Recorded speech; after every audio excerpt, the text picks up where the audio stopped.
तो श्री नाभाजी महाराज वो पंखा झल रहे हैं और श्री अग्रदास जी के मुखमंडल को देख के बाहर से अनुभव कर रहे हैं कि ये कौन सी लीला का स्मरण कर रहे होंगे। और तभी कौन सी लीला का स्मरण आया कि आज जानकी जी राघव जी से कह रही हैं, बोले क्या विपरीत श्रृंगार करेंगे हम दोनों, मतलब राम जी आज आप जानकी बनो, मैं राघव बनूंगी। आहा, नाभाजी के नेत्र सजल हो रहे हैं, कितनी सुंदर लीला का स्मरण कर रहे हैं गुरुदेव। और राम जी संकोच कर रहे हैं, सीता जी से कह रहे हैं नहीं नहीं नहीं, मुंह को बहुत शर्म आवे, मैं नहीं करूंगा। बोले नहीं, आज तो करना ही पड़ेगा। और जबरदस्ती किशोरी जी के हट से राघव जी चुनरी पहन रहे हैं, लहंगा पहन रहे हैं। अब हमारे वृंदावन के लाला के लिए तो ये बात बड़ी सहज है, बिहारी जी तो लहंगा में ही रहे हैं। श्यामा सखी को स्वरूप श्रीनाथ जी धारण करें, इनको लाली बनवे में नेक संकोच नहीं आवे। लेकिन हमारे राघव जी वो बहुत संकोच कर रहे हैं, सीधा इसे कर रहे हैं, नहीं नहीं ये कोई बात है, अरे अंतःपुर में है, आज आपको जानकी बनना ही पड़ेगा। लहंगा पहनो, लहंगा पहनो, और जो भी माताएं पहनती सब पहना, गले में हार वार पहने।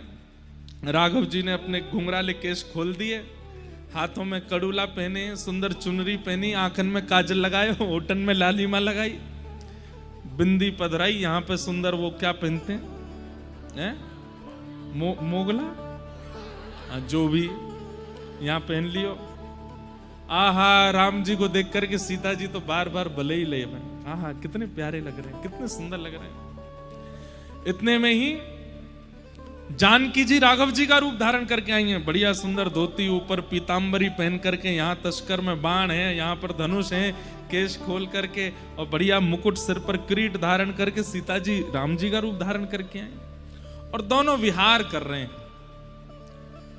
वशिष्ठ मुनि, उनका नित्य नियम है, वो रोज संध्या होते ही जब सब अपने अपने घरों में अंतःपुर में चले जाते हैं, तो वशिष्ठ मुनि जाते हैं और सरजू जी के तट पर बैठ करके नेत्र बंद करके पूरे दिन तो गुरु जी बने घूमते हैं, और रात्रि में श्री वशिष्ठ मुनि नेत्र बंद करके श्री राघव जी और जानकी जी को परमात्मा मान के प्रणाम करते हैं, पूरे दिन तो गुरु रूप में रहते हैं। तो वशिष्ठ मुनि जैसे ही रात्रि में गए, नेत्र बंद करके जैसे ही बैठे, तो क्या देखा, राम जी तो गोरे गोरे डोल रहे हैं और श्री जानकी जी सांवली हो गई हैं। राम जी फिरकनी ले ले करके नाच रहे हैं, और श्री जानकी जी जो हैं वो कभी प्रत्यंचा चढ़ा में, कभी धनुष बाण ऊपर करें। तो वशिष्ठ मुनि बोले ये राघव जी गोरे कैसे हो गए?